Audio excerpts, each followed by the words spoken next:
Hello everybody, welcome back.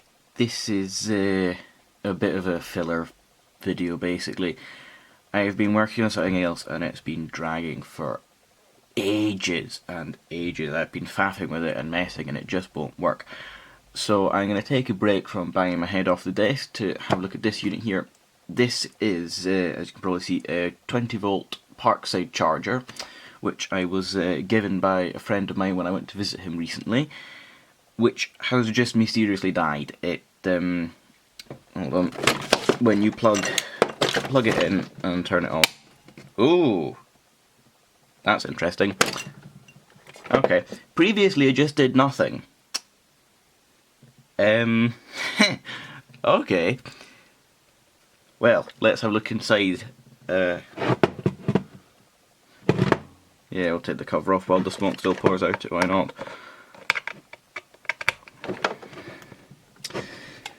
And this is not the right screwdriver. One moment, please.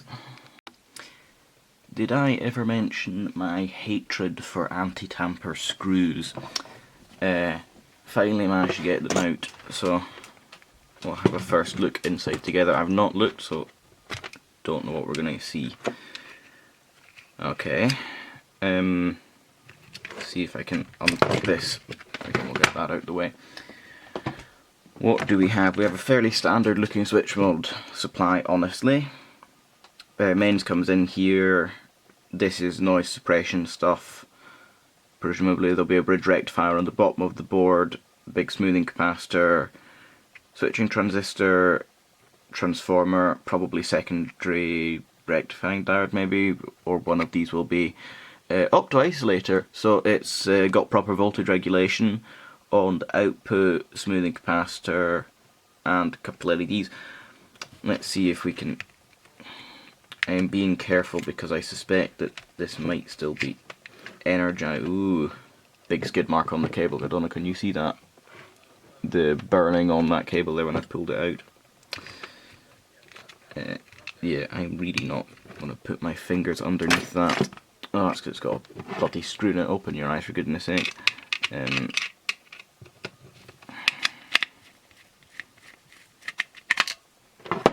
we go. What exploded?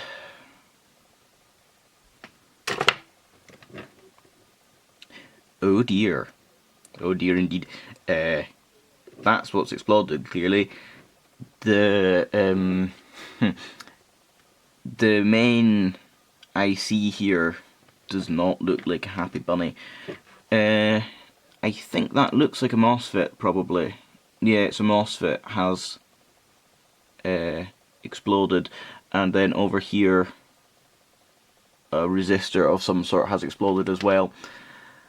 I might take a closer up picture of this board so that we can have a better look, but it would appear that's what the fault is.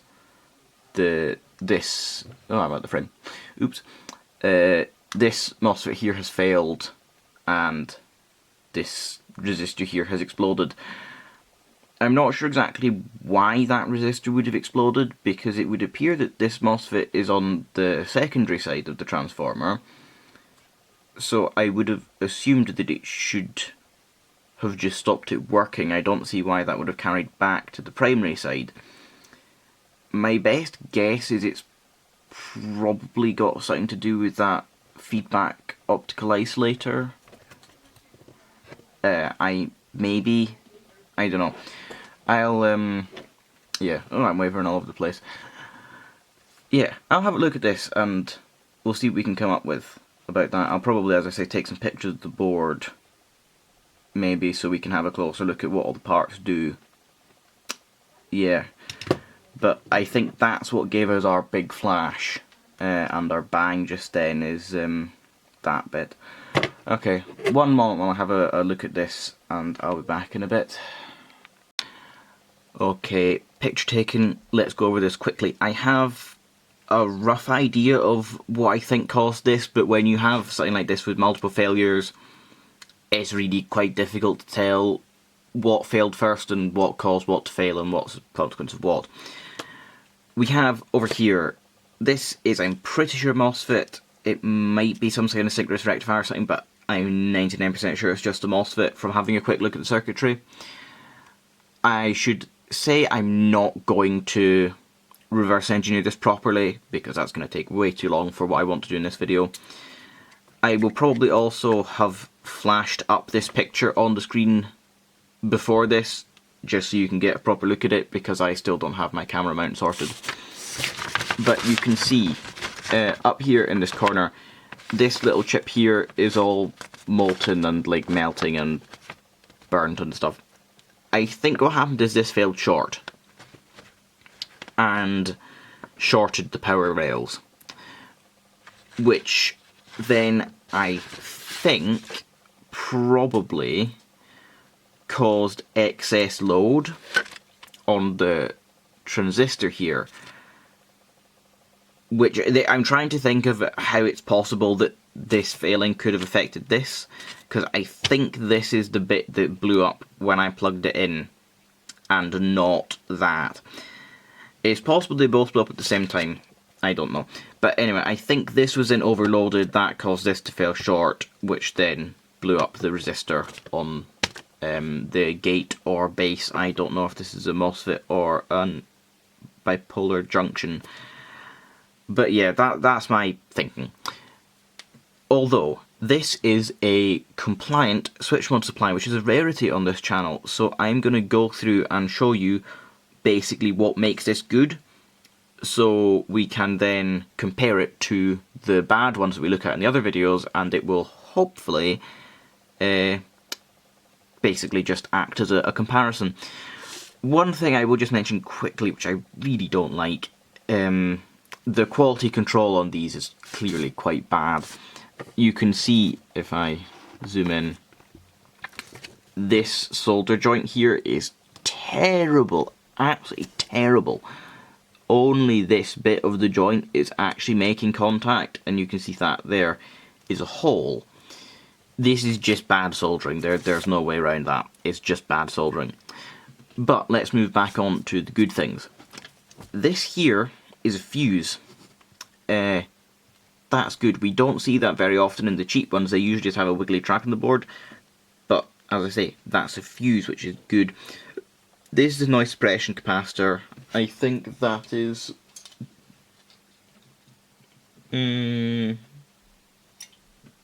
Oh, that's a inrush limiting component here. Noise suppression capacitor, interference suppression inductor. So this, all of that is basically missing in most cheap power supplies. What this all does is basically keeps the junk from being sent back down the power lines and interfering with other things. This here is control circuitry and stuff. I'm not going to go into that specifically. I'll zoom back out again. But you can see this is primary, this is secondary. And the isolation distance is this bit here. This is the isolation gap. And this is like 5mm or so at its narrowest point on the board. Again, that's what it should be. It should be like 5-6mm, not 1 or 2mm, which is what you often see on the dodgy Chinese fake power supplies. Here we have this bit here. This is for the noise suppression capacitors, which are usually either missing or fake. What these do is they, again, help pass the noise and junk from the switching back to the power lines and get rid of it. These are 2 of them in series, which makes it twice as, basically twice as resilient, because both of them will have to fail short circuit before you'll get anything going through. These are also both Class Y smoothing, not smoothing capacitors, Class Y safety capacitors, which means they're tested to 8 kilovolts, 2 of them in series. That means you have 2 times 8 kilovolt insulation, which is way more than you'll need for the basic voltages that are coming out of this. The like 400ish volts DC is the maximum you should ever see, so it clears this easily. That what am I going to say about all this lot? This is more control circuitry. This is a microcontroller doing something. As again, I think this is probably a MOSFET of some sort. I don't know, it's so burnt I can't read the numbers off it anymore. Yeah, there's not a huge amount to say about it really, without having to get into the specifics of the circuitry. Although, yeah, nice. Oh, I should mention here as well, spark gaps on the things. There is no spark gap between the two sides, which you sometimes see, but there is one here. And also optical isolator. There's an optical isolator to allow optical isolator here to allow this chip to control the switching on this side. Yeah, I can't think of anything else to say, so let's get that switch mode transformer out and have a look at it, because if it's as good as the layout of the PCB is, then it should be a pretty good comparison to the, again, the fake Chinese ones. So 1 second while I get that out and take it apart. Okay, here is the bobbin of the transformer, and you can see I took the top tape off when I was getting it out, but you can see here it's already starting off very, very well. These pins here are secondary pins, these ones here are the primary and the feedback and stuff.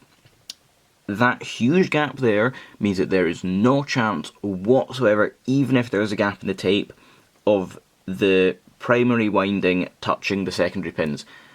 This is the kind of thing that immediately is telling me this is actually a good transformer. I was fully expecting it to be, given that it came from, well, not British, in this case Irish supermarket, but still, I was fully expecting it to be compliant. I'm not going to count the turns on this because it's going to take too long. Where's the screwdriver I can use to, there we go, pull the winding off. We then have another layer of tape. This gap, don't worry about that, that's because I broke the bobbin slightly when I was trying to take it apart. Where's the end of the tape? Is that it?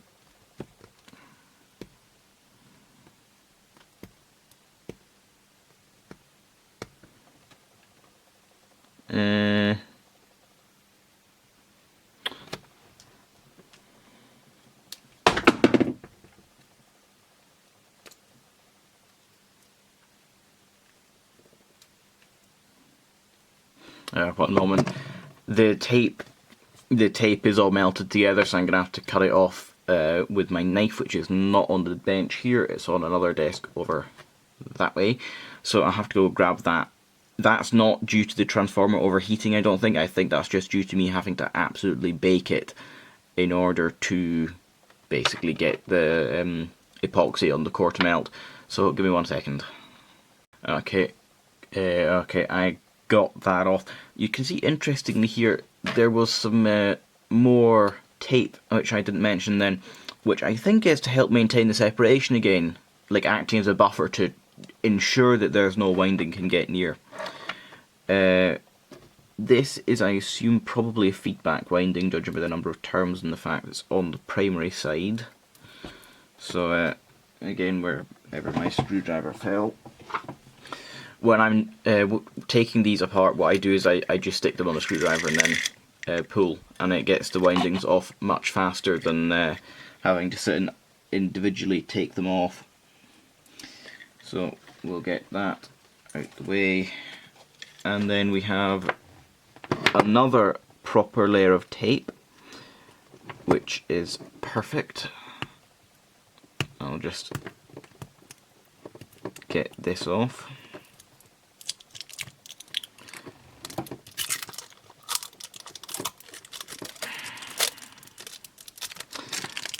And you can see here, even better, not only did they have the huge gap to prevent contact, and not only did they have multiple layers with lots and lots of tape, they also have triple insulated wire here. At least I'm pretty sure it's triple insulated. Usually this stuff has the enamel, like lacquer insulation, which is not really insulation. It also has the yellow coloured insulation you can see, and the clear insulation on top of that. And they even put sleeving, which I think might even make this quadruple insulated on the ends where it would be most at risk of contacting things. This is what a switch mode transformer should look like, although I have a feeling this is probably going to be one of the few ones like this we ever actually see, because most of the ones I buy to take apart are cheap junk, and I know they're cheap junk.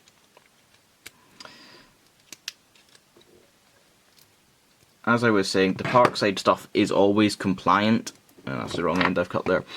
The Parkside stuff is always compliant, it's just not necessarily the highest of quality sometimes, because they're not aiming for quality, they're aiming for price. There we go, and we have another layer of tape. Oh, I think this might have a split primary in it. Yeah, it does. You can see there's a, I don't know, will it focus camera. This missing pin here is where the split primary goes. So underneath this other layer of tape, if I peel these off,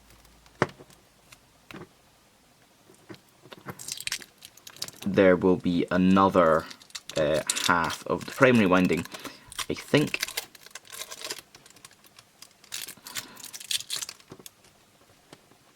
Yeah, there. They do this to improve the quality of the coupling. Actually, this does not look like a primary winding. Oh, this might be a noise shield. Why would it be a noise shield? I don't know what this is actually. This is only connected at one end, which would imply... Sorry, I'm out the shot again trying to get it off. But there's this other winding here with only maybe a few turns of this wire, just covering a little bit in the middle of this, which is only connected at one end. And I think that's probably some sort of noise shield, but I'm not actually 100% sure. And then we'll have another layer of tape. And then I assume this bit here will actually be the other half of the split primary.